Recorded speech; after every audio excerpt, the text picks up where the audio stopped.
Assalamualaikum warahmatullahi wabarakatuh. Bismillahirrahmanirrahim.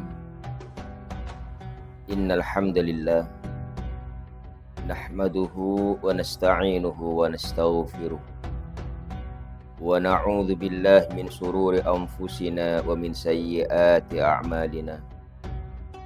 May yahdihillahu fala mudilla lahu wa may yudlil fala hadiya lahu. Asyhadu an la ilaha illallah wahdahu la syarika lah wa asyhadu anna Muhammadan abduhu wa rasuluh la nabiyya ba'dah. Allahumma salli wa sallim ala sayyidina Muhammad wa ala alihi wa ashabihi wa man tabi'ahum bi ihsanin ila yaumiddin. Amma ba'du. Rabbana iftah bainana wa baina qaumina bil haqq wa anta khairul fatihin. Hadirin segenap kaum muslimin wal muslimat yang dirahmati oleh Allah Subhanahu wa taala. Puji syukur kita aturkan kepada Allah atas limpahan rahmat, nikmat yang telah diturunkan kepada kita semua. Sehingga dengan rahmat dan nikmat dari Allah tersebut, kita sampai saat ini masih bisa menjalankan kewajiban-kewajiban kita kepada Allah dengan baik. Khususnya kita masih bisa menjalankan ibadah puasa dengan baik. Dan ini harus kita syukuri sebagai bentuk pengabdian kita kepada Allah, karena tanpa ada bantuan dan campur tangan dari Allah, kita tidak akan bisa berbuat apa-apa. Dan syukur ini merupakan bentuk dari ketakwaan kita kepada Allah Subhanahu wa ta'ala. Selawat berangkai salam senantiasa kita aturkan kepada junjungan kita Nabi besar Muhammad sallallahu alaihi wasallam, yang telah membimbing kita dan mendidik kita dengan risalahnya untuk selalu menjadi hamba-hamba Allah yang bertakwa kepada Allah dimanapun kita berada dan dalam keadaan apapun kita berada. Karena hanya ketakwaan kepada Allah lah yang bisa menyelamatkan kita, bisa membimbing kita, dan bisa membawa kita kepada kebahagiaan, baik itu di dunia terlebih lagi di akhirat kelak. Hadirin segenap kaum muslimin wal muslimat yang dirahmati oleh Allah Subhanahu wa ta'ala. Di dalam menjalani kehidupan di dunia ini, manusia dan kita semua tidak pernah lepas dari perbuatan salah, tidak pernah lepas dari perbuatan khilaf. Karena itu sudah menjadi salah satu tabiat daripada manusia. Dan manusia di dalam menjalani kehidupannya pasti melakukan suatu kesalahan-kesalahan.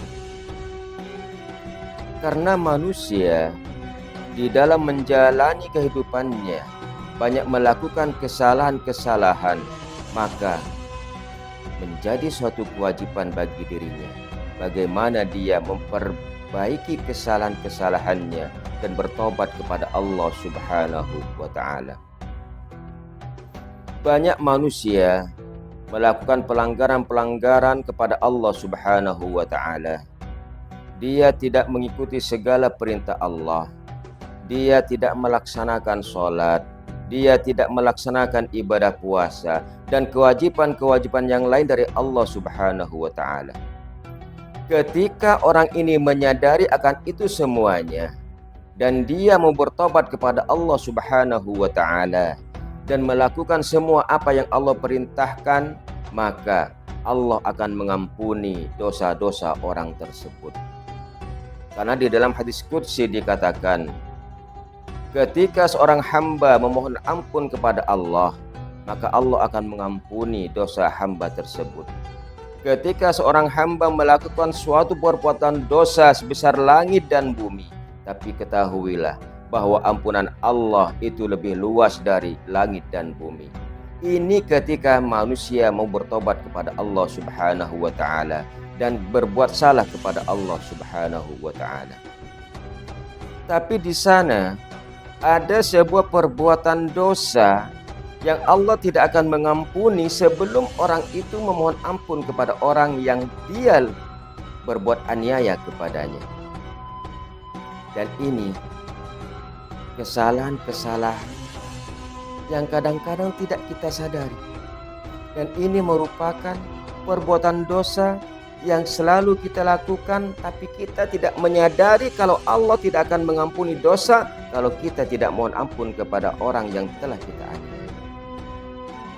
Oleh karena itulah Rasulullah Shallallahu Alaihi Wasallam menegaskan kepada kita semuanya untuk menghindari salah satu perbuatan dosa ini. Apa perbuatan ini? Apa perbuatan dosa yang sangat harus kita hindari? Apa perbuatan dosa yang harus kita jauhi benar-benar?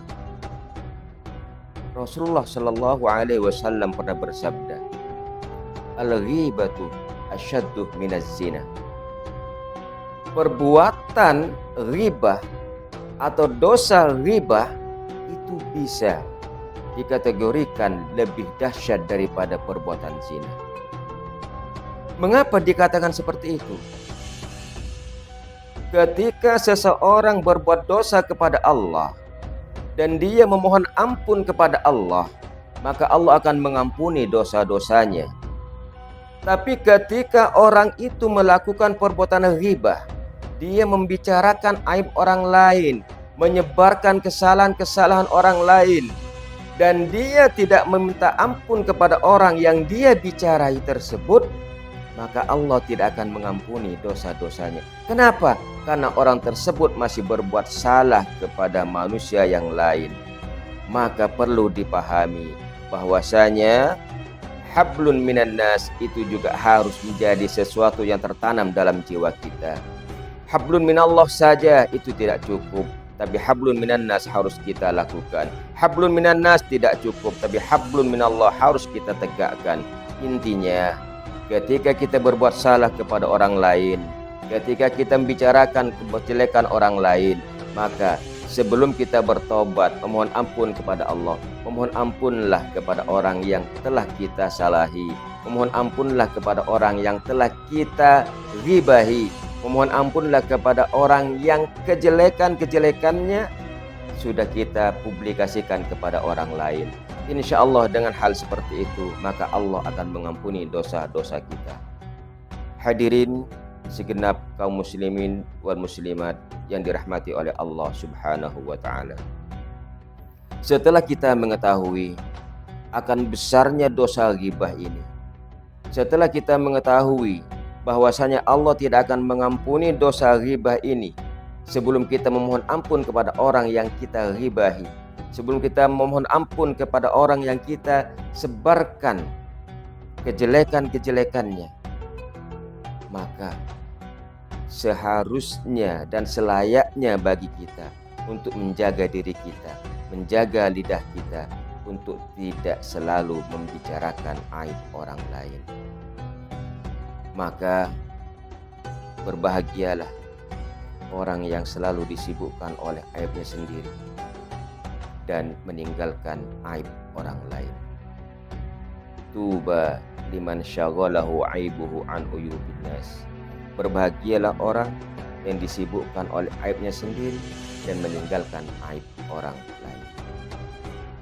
Mudah-mudahan di bulan yang penuh berkah ini, mudah-mudahan di bulan yang penuh ampunan dari Allah ini, kita bisa menyadari diri kita akan perbuatan-perbuatan salah kita, kita bisa introspeksi diri kita, dan seandainya kita pernah berbuat salah kepada orang lain, membicarakan aib orang lain, mari kita buka hati kita, mari kita ulurkan tangan kita untuk meminta maaf kepada orang yang pernah kita sakiti sebelum kita bertobat kepada Allah Subhanahu wa taala. Mudah-mudahan apa yang disampaikan pada kesempatan kali ini bisa menjadi tambahan ilmu buat kita semua, khususnya kita bisa menjaga lidah kita dan omongan kita dari hal-hal yang bisa menghalangi taubat kita kepada Allah, karena kita belum bisa meminta maaf kepada orang yang pernah kita sakiti. Hadanallahu wa iyyakum ila siratal mustaqim.